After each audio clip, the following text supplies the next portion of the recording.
అసలు food poison అవడానికి కారణాలేంటి? ఎప్పుడు ఫుడ్ తీసుకోవచ్చు, ఎప్పుడు తీసుకోకూడదు? ఫ్రిడ్జ్ లో ఉంచి తినచ్చా, తినకూడదా? ఒకవేళ అలా నిల్వ చేసిన ఫుడ్ ని తినేటప్పుడు ఎలాంటి జాగ్రత్తలు తీసుకోవాలి? అసలు ఏ ఫుడ్ నిల్వ చేయొచ్చు, ఏ ఫుడ్ నిల్వ చేయకూడదు? ఇవన్నీ కూడా ఇప్పుడు గ్యాస్ట్రోఎంట్రాలజిస్ట్ డాక్టర్ చంద్రశేఖర్ పులి గారిని అడిగి మరిన్ని వివరాలు తెలుసుకుందాం. డాక్టర్ గారు నమస్తే సార్.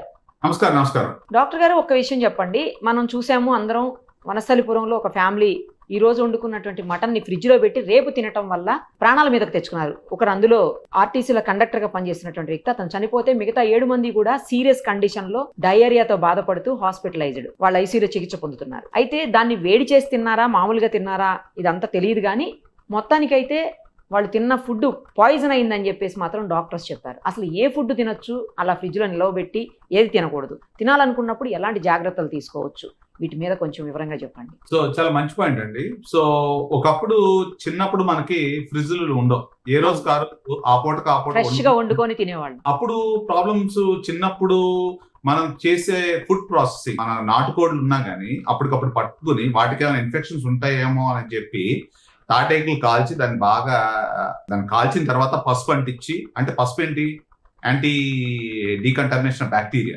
దాన్ని కాల్చిన తర్వాత మళ్ళీ కుక్ చేసి ప్రాపర్ గా కుండలో పెట్టి తిని నలుగురు తినేవాడు. ఆ టైంలో మనకి ఏమైనా జబ్బులు వచ్చాయి అవి తింటే లేవు. ఆ తర్వాత అప్పుడు మనకి ఫ్రిడ్జ్లు ఉండేవి కాదు. మాక్సిమం ఉంటే పొద్దున ఉంటే సాయంత్రానికి ఎంతమంది ఉంటున్నారు, ఎంత ఉంటున్నారు దానికి సరిపడా మనం వండుకునేవాడు. అలాగే మటన్ కూడా ఒక పొట్టేలను పెంచి ఇంట్లో పెంచుకున్న తర్వాత అది ఏం తింటుంది, ఎలా ఉంది, ఆరోగ్యంగా ఉందా లేదా చూసుకుని దాన్ని మనకి ఏం చేస్తామంటే దాన్ని ఉడికించినప్పుడు కూడా దాన్ని కాల్చేవాడు. కాల్చిన తర్వాత పసుపు రాసి ఎట్లా చేసి, అంటే ఒక ప్రాసెస్ అనేది ఉండేది. మన పూర్వకాలంలో ఎలా ఉండేది అని అంటే, దాన్ని ఏం చేసేవాళ్ళు, దాన్ని పసుపు అనేది యాంటీసెప్టిక్ టర్మరిక్ టైప్ లో పెట్టి దాన్ని కాల్చేవాడు. కాల్చడం వల్ల ఒక కొంత టెంపరేచర్కి వెళ్ళిన తర్వాత అది మంచిగా యాంటీ బ్యాక్టీరియల్ మొత్తం ఉండేది. అలాంటిది మనకి ఫాస్ట్ ఫుడ్స్ ఏర్పడినాయి. ఫర్ ఎగ్జాంపుల్ కొన్నిసార్లు చూస్తూ ఉంటే విదేశాల్లో కేఎఫ్సి గానీ బర్గర్లు గానీ ఒక రోజు కొన్నవి ఫ్రిడ్జ్ లో పెట్టి రెండో రోజు దాన్ని రీహీట్ చేసి తింటూ ఉంటారు. అలాంటప్పుడు గ్యాస్ట్రోఎంటరైటిస్, వాంతులు అవడం సర్వసాధారణం. కొన్నిసార్లు ప్రాణాల మీద తీసుకొచ్చే సిచ్యువేషన్ ఉంటుంది.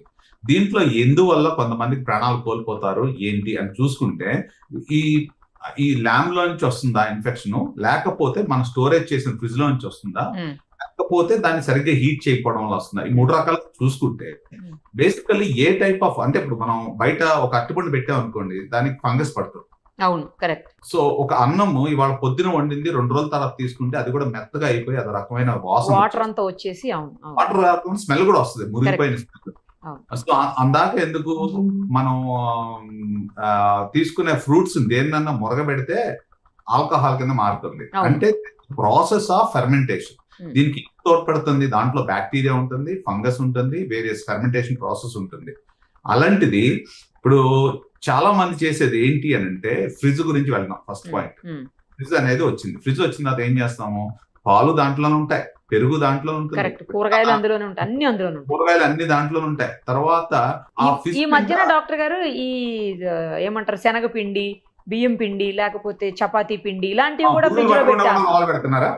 ఇవి కూడా పెట్టేస్తున్నారు ఫ్రిడ్జ్ లో. అదే ఏ సైజు ఫ్రిడ్జ్ ఉండాలి, ఎంత కెపాసిటీ ఉండాలి, అంటే దాన్ని మధ్యలో నుంచి కూడా మనకి టెంపరేచర్ కూల్ అవ్వాలి కదండి. ఇప్పుడు మనం ఏసీ వేసుకున్నాం, నా రూమ్ లో 2 ఏసీలు వేసారు, టెంపరేచర్ రావాలంటే దానికి కొంత ఇది ఉండాలి కదా. So just because fridge is not a fridge, ఆ ఫ్రిడ్జ్ కు కూలింగ్ కెపాసిటీ ఎంత కెపాసిటీ ఉన్నది, ఫుడ్ ని ఎంత ప్రిజర్వ్ చేస్తుంది, ఇవన్నీ మానిటరింగ్ ఆస్పెక్ట్స్ ఉన్నాయా మనకి? లేవు. ఫ్రిడ్జ్ నిండా ఒక బీరువాలో పెట్టినట్టు, బట్టలు బీరువాలో పెట్టినట్టు పెడుతున్నాను నేను. ఏ ఫ్రిడ్జ్ ఓపెన్ చేసినా ఫుల్ ఉంటది ఫ్రిడ్జ్ నిండా, అసలు సరిపోదు కూడా, రాలుతాయి అన్నమాట, డబ్బులు రాలినట్టు బ్యాంక్ లో నుంచి. సో దీంతో మనకు కావాల్సిన రైట్ టెంపరేచర్ ఫుడ్ కి వెళ్తుందా లేదా, ఫస్ట్ పాయింట్. ఓకే, ఇప్పుడు మీరు అడిగారు కాబట్టి ఫ్రిడ్జ్ లో పెట్టిన ఫుడ్ తినాలా లేదా అనేది ఫస్ట్ పాయింట్. అయితే ప్రతి ఫ్రిడ్జ్ కి వాడు చెప్తాడు, ఇంత వాల్యూమ్ ఈ టైప్ ఆఫ్ ఫుడ్ దాంట్లో పెట్టాలి, ఈ టైప్ ఆఫ్ ఫుడ్ పెట్టకూడదు, ఈ టైప్ ఆఫ్ ఫుడ్ పెట్టడం వల్ల, ఎందుకంటే దాని కూలింగ్ ఆస్పెక్ట్ లేనప్పుడు ఆ ఫుడ్ ప్రిజర్వేషన్ ఆ యొక్క -డిగ్రీస్ కి వెళ్ళదు కదా. First point.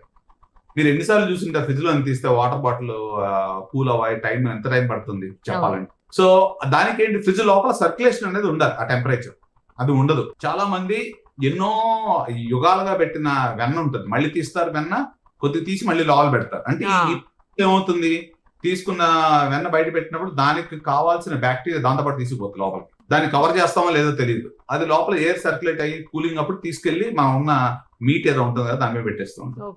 సో చాలా మంది విదేశాల్లో ఏం చేస్తారు అని అంటే ఒక అంటే ఒక క్వాంటిటీ ఆఫ్ ఫ్రిడ్జ్ ఉంటే వాడు క్లారిటీగా చెప్తారు ఇంత ఫుడ్ పెట్టాలి, ఇంత ఏరియా, దీనికి మధ్యలో ఎంత గ్యాప్ ఉండాలి, so that the air goes between and heats them or cools them whatever it is.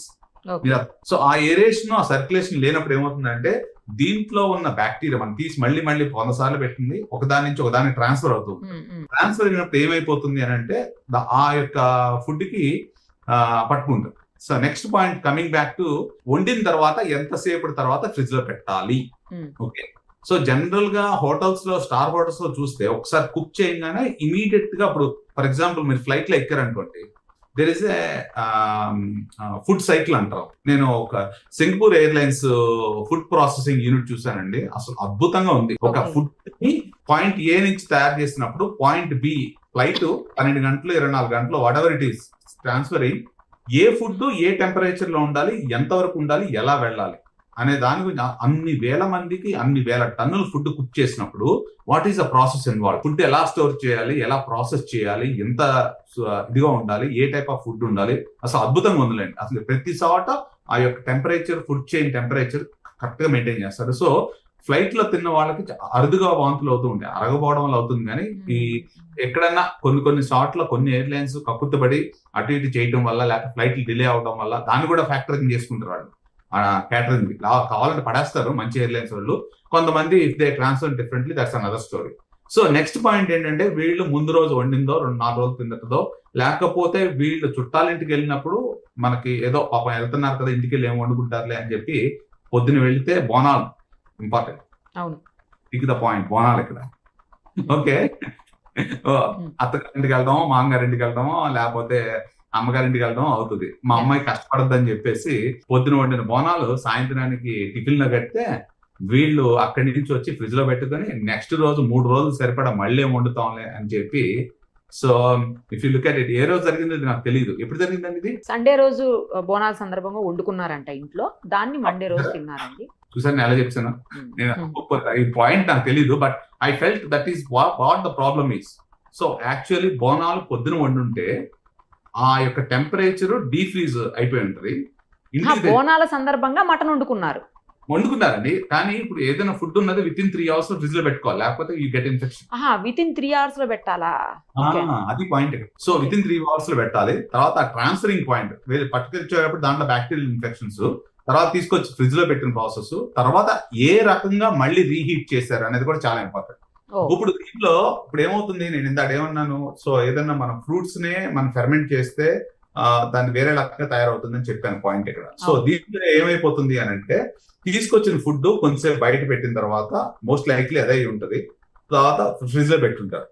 Fridge లో పెట్టిన తర్వాత పిల్లలు ఇంటికి వెళ్తామో లేకపోతే పొద్దున్నే లేచినప్పుడు ఇంకా మళ్ళీ ఏం వండుతామో అని చెప్పి మనం మైక్రోవేవ్స్ యూజ్ చేస్తాం.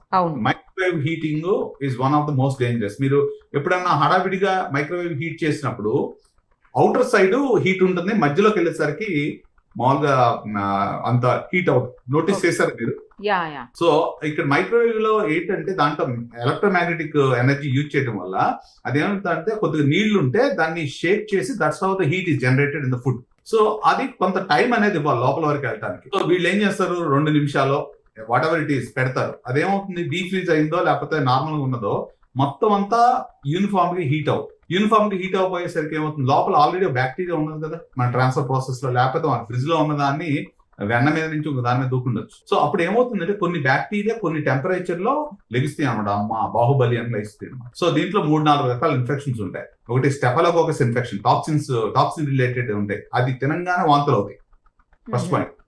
బ్యాక్టీరియా అని ఒక ఇన్ఫెక్షన్ ఉంటుంది. ఓకే, కొన్ని క్లాస్ట్రీడియా అంటే ఇప్పుడు టెటనస్ వ్యాక్సిన్ వేసుకుంటాం కదా మనం, బాటులిన్ టాక్సిన్స్. సో దాంట్లో క్లాస్ట్రీడియం అనే ఇన్ఫెక్షన్ కూడా ఉంటుంది. అది ఏమవుతాయంటే దాని చుట్టూ ఒక కోటింగ్ లాగా కోట్ లాగా వేసుకున్నట్టు ఉంటాయి. ఎప్పుడైతే మనం ఒక పర్టికులర్ టెంపరేచర్కి వచ్చినప్పుడు అవి పగిలి తర్వాత బ్యాక్టీరియల్ టాక్సిన్స్ కింద ఫామ్ అవుతుంది. క్లాస్ట్రీడియం డెఫిసిల్ అంటాం. దానివల్ల విరోచనాలు రావడం జరుగుతూ ఉంటుంది. సో ఈ రకంగా ఎన్నో రకాల బ్యాక్టీరియా ఉంటాయి. సో ఇది నాకు తెలిసినంత వరకు అంటే తిన్న విత్ ఇన్ 6 hours లో కనుక వామిటింగ్స్ వచ్చి డిహైడ్రేట్ అయ్యి టాక్సిన్స్ బాడీలో లూజ్ మోషన్స్ కూడా అవుతాయండి. ఇవన్నీ అవుతాయండి. సో బేసికలీ ఏమవుతుందంటే ఎండోటాక్సిన్స్ అంటాం ఇవి.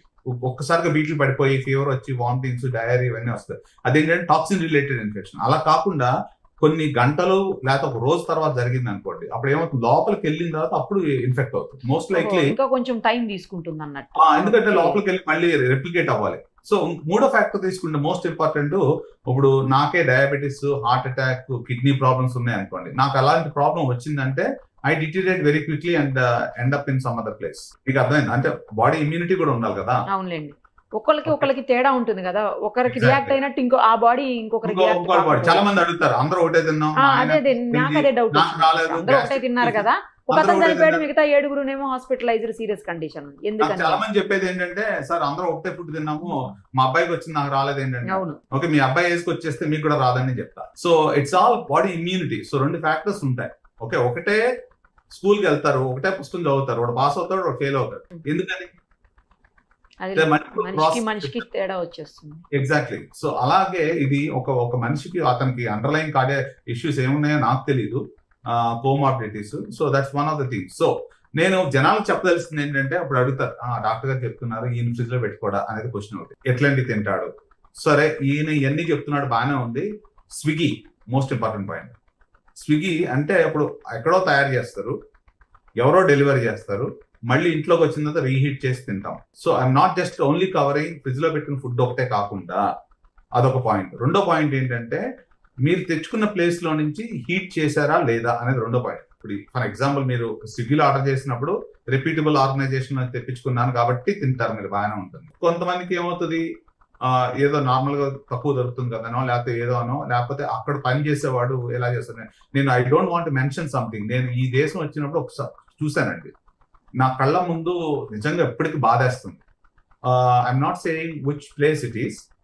సో ఒక ట్రక్ నిండా sweets, costly sweets, very reputable place. So నేను అట్లా వస్తూ ఉన్నాను, వర్షం పడింది. సో ఆ ఒక నార్త్ ఇండియాలో నుంచి పని చేసే అతను ఇక్కడ నుంచి ఆల్మోస్ట్ సీలింగ్ వెళ్ళే వరకు అన్ని పట్టుకుని చిన్నపిల్లాడు ఆ స్వీట్స్ పట్టుకొస్తున్నాడు. Child labour. నెంబర్ 2, వాడు మెట్లు దిగేటప్పుడు ఒక స్టెప్ కి డిఫరెన్స్ ఉంది. ఇది రాత్రి 11:30, 12 గంటలకి మొత్తం ట్రే ఆఫ్ స్వీట్స్ కింద పడేశారు.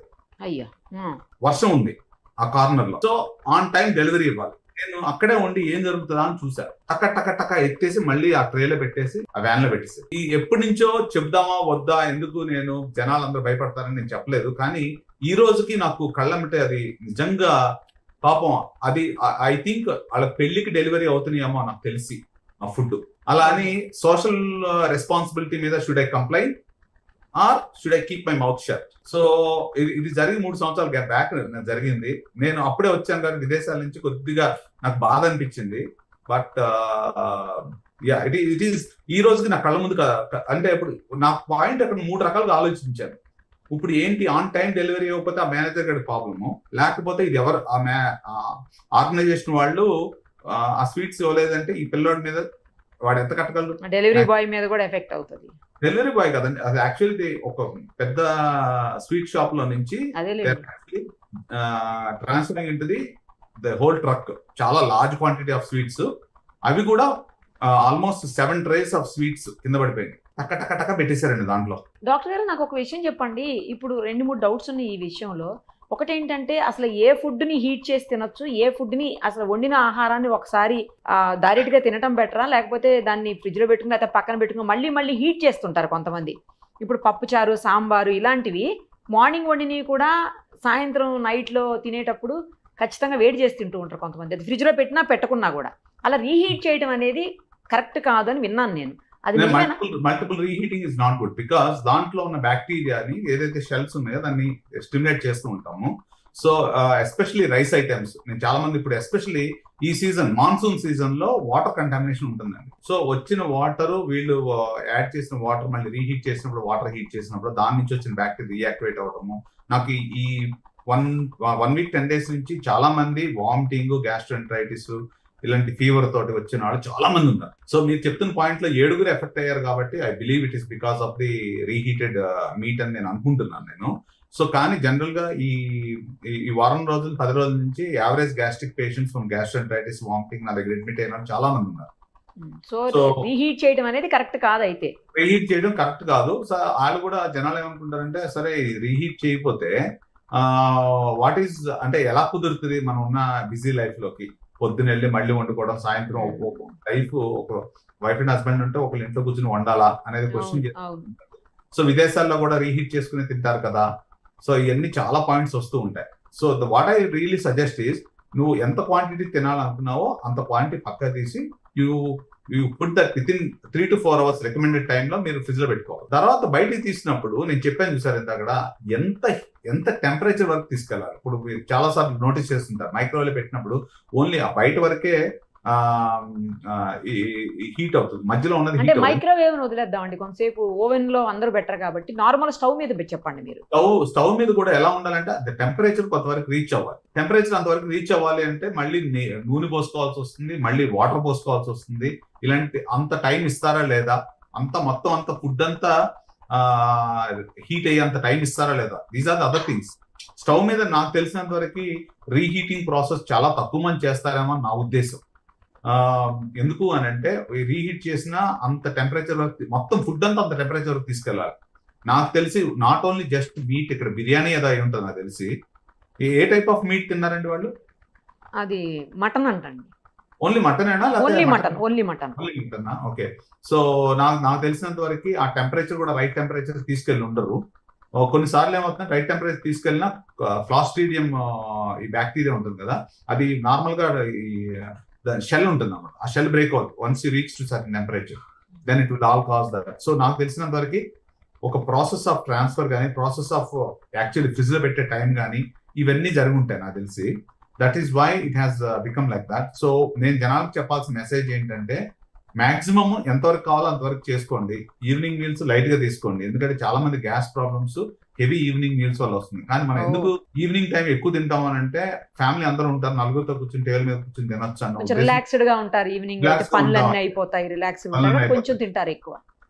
సో జనరల్ గా ప్రాబ్లం ఏమొస్తుంది, ఎస్పెషల్లీ వర్కింగ్ గ్రూప్ ఉన్న వాళ్ళు ఇంటికి వెళ్ళేసరికి మళ్ళీ వండి అలసిపోయి ఉంటారు. మార్నింగ్ వచ్చేటప్పుడే వండుకుని తర్వాత ఫ్రిడ్జ్ లో పెట్టడమో ఏదో చేయడమో చేసి ఈవినింగ్ మళ్ళీ హీట్ చేసి తింటూ ఉంటారు. జనరల్ గా హౌస్ వైఫ్స్ ఉన్న దాంట్లో పాపం చాలా అంటే మెజారిటీ ఇంకా స్టిల్ దే ఆర్ లైక్ మా హస్బెండ్ వస్తున్నారు వర్క్ చేసి ఫ్రెష్ గా వండుదాం అనుకునే వాళ్ళు చాలా మంది ఉన్నారు. సో వర్కింగ్ గ్రూప్ లో ఉన్న వాళ్ళకి మెయిన్లీ ఇలాంటి సిమ్టమ్స్ వస్తున్నాయి. వాళ్ళు అందరూ బయటకు వెళ్తున్నారు, ఈవినింగ్ కూర్చొని హెవీగా తిందాము, హీటింగ్ టైం ఎక్కువ పోవడం, ఇలాంటి జరగడం వల్ల ఇవి వస్తున్నాయని నేను భావిస్తున్నాను. ఇంకొక డౌట్ కూడా ఉంది డాక్టర్ గారు, ఇప్పుడు మనం ఫ్రిడ్జ్ లో పెట్టి వాడొద్దు, అది తినద్దు అని అంటున్నాం.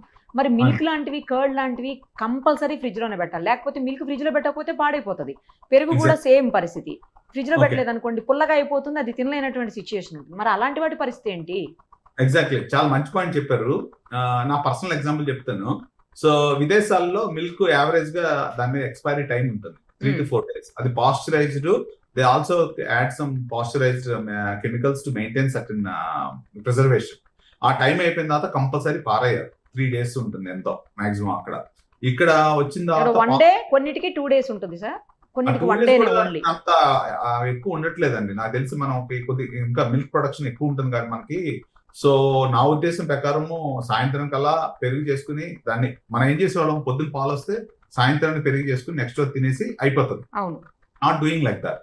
సో ఈ మధ్య నేను ఏం చేస్తున్నాను అంటే నాకున్న బిజీకి నేను ఒక మిల్క్ ప్యాకెట్స్ తెప్పిస్తాను. అవి ఏం చేస్తానంటే దాని మీద కూడా ఎక్స్పైరీ టైం ఉంటుంది. ఎక్స్పైరీ టైం ఉన్న 3 రోజుల ముందే పాడైపోతుంది. సో నేను మా వాళ్ళకి చెప్తా, ఏదైతే ప్రొడక్షన్ టైం డేట్ ఉందో దాన్ని స్టాంప్ వేసారో అదే ఓపెన్ చేయండి. ఎందుకంటే నేను కూడా 2-3 సార్లు చేసి అదొక ఫుల్ టేస్ట్ వచ్చేస్తుంది, దాంతో గ్యాస్ట్రైటిస్ వస్తుంది అనమాట. ఎందుకు అని అంటే చిన్న పాట్ ఉంటుంది, క్యాలరీస్ 73 క్యాలరీస్ ఉంటాయి. సో నేను ఐ మీన్ గ్యాస్ట్రాంటాలజిస్ట్ అయినా నాకు టైం ఉండదు కాబట్టి ప్రాక్టీస్ లో. So I rather depend on some yogurt, పెరుగుతోటి చేస్తాను నేను. కానీ నేను చూసిన దాని ప్రకారం ఏంటంటే ఇంకా 3 days ఎక్స్పైరీ ఉన్నా అది 5 days ఇస్తారు, అది నాకు 2 రోజులకే చేంజ్ అయిపోతుంది. ఇక్కడ ఏమవుతుంది, ట్రాన్స్ఫర్ టైం ఉంటుంది. బ్లింకిట్ లో పెడతారు, బండి మీద వేసుకొస్తాడు వాడు. సో ఆ టెంపరేచర్ మారింది, కరెక్ట్. ట్రాన్స్పోర్ట్ టైం మనం క్యాలిక్యులేట్ చేసుకోవాలి. దాంట్లో అప్పుడు ఏమవుతుంది, బ్యాక్టీరియా అప్పుడు దాకా పడుకున్నవి ఒకసారి లెగిస్తాయి, మళ్ళీ ఫ్రిడ్జ్ లో పెడతాం, మళ్ళీ లెగిస్తాయి, మళ్ళీ బయటికి తీసి ఎమ్మటే తినం, మళ్ళీ లెగిస్తాయి. So you understand. So the food chain is very very important. So నా ఉద్దేశం ప్రకారము ఒక్కసారి ఆ Singapore Airlines food processing chain, food chain అంటారండి, అది కనుక సమ్మరైజ్ చేయగలిగితే అందరికి క్లియర్ గా అర్థం అవుతుంది నా ఉద్దేశం ప్రకారం. That was the fantastic. It was 1.5 hour programme, but the way the chef was making, how they and how sterile they are when they walk in, and a type of food ఎప్పుడు ఎలా process చేశారు, అద్భుతంగా ఉంది ఆ documentary. I have really revolutionised Singapore the meal catering వాళ్ళది చేశారన్నమాట. It was fantastic. ఆ food chain అనేది చాలా చాలా ఇంపార్టెంట్. మనం ఎప్పుడైతే ఆ టెంపరేచర్ వేరియేషన్స్ వచ్చినప్పుడు కంపల్సరీ బ్యాక్టీరియా మల్టిప్లై అయ్యి ఇలాంటి ప్రాబ్లమ్స్ వస్తూ ఉంటాయి. ఏదైనా కేర్ఫుల్ గా ఉండాలి అంటే ఫ్రెష్ ఫుడ్ తినాలి, ఫ్రెష్ గా అప్పటికప్పుడు చేసుకొని తినటం, ఫ్రిడ్జ్ లో పెట్టడం, వాటిని ఒక రోజుకో 2 రోజులకో 3, చాలా మందిని చూస్తుంటాం 4-5 రోజుల తర్వాత కూడా తింటుంటారు, ఫ్రిడ్జ్ లోంచి ఫుడ్ తీసి వేడి చేసి పిల్లలకి పెట్టేవాళ్ళని కూడా చూసానండి నేను. మనకేమవుతుందిలే, మనమే తినకూడదు అంటే పిల్లలకు కూడా పెడుతుంటారు కొంతమంది. ఎస్పెషల్లీ మాన్సూన్ సీజన్ కేర్ఫుల్ గా ఉండండి నా ఉద్దేశం ప్రకారం. Because I see okay right sir, fresh food తింటే ఏ ప్రాబ్లమ్స్ ఉండవు. Thank you very much. Thank you. Suman టీవీలో మీ పర్సనల్ అండ్ బిజినెస్ ప్రమోషన్స్ కోసం కింది నెంబర్కి కాంటాక్ట్ చేయండి.